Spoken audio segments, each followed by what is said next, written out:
સૌથી પહેલા વાત અમદાવાદની કરીએ તો અમદાવાદમાં એસજી હાઈવે વિસ્તારમાં ભારે વરસાદ પડ્યો। એસજી હાઈવે પર વાદળછાયા વાતાવરણ બાદ ધોધમાર વરસાદ તૂટી પડ્યો। રસ્તાઓ પર પાણી ભરાયા તો હાઈકોર્ટ પાસે વરસાદ પડ્યો અને સવારથી જ શહેરમાં વરસાદનો માહોલ જોવા મળી રહ્યો છે અને શહેરના વાસણા, એલિસ બ્રિજ સહિતના વિસ્તારોમાં વરસાદ જોવા મળ્યો। હવામાન વિભાગે પણ રાજ્યમાં આગામી દિવસોમાં ભારે વરસાદની આગાહી વ્યક્ત કરી છે।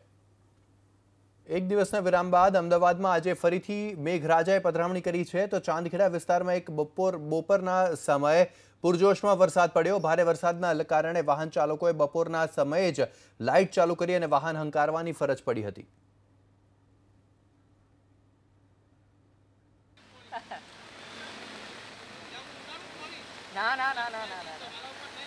તો આ દ્રશ્યો અમદાવાદના છે કે જ્યાં આજે બપોર પડતા ખૂબ ભારે વરસાદ વરસ્યો હતો, જેના કારણે રસ્તાઓ પર આ પ્રકારે પાણી ભરાઈ ગયા હતા અને વાહન ચાલકોને ભારે મુશ્કેલીનો સામનો કરવો પડ્યો હતો।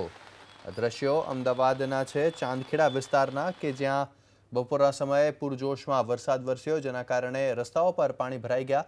વાહન ચાલકોને તકલીફનો સામનો કરવો પડ્યો અને વાહનો બંધ પણ પડી ગયા હતા। દ્રશ્યો જોઈ શકો છો, અમદાવાદના રસ્તાઓ પર મોટી માત્રામાં પાણી ભરાઈ ગયા, જેના કારણે વાહન ચાલકોને ઘણી મુશ્કેલી વેઠવાનો સમય આવ્યો।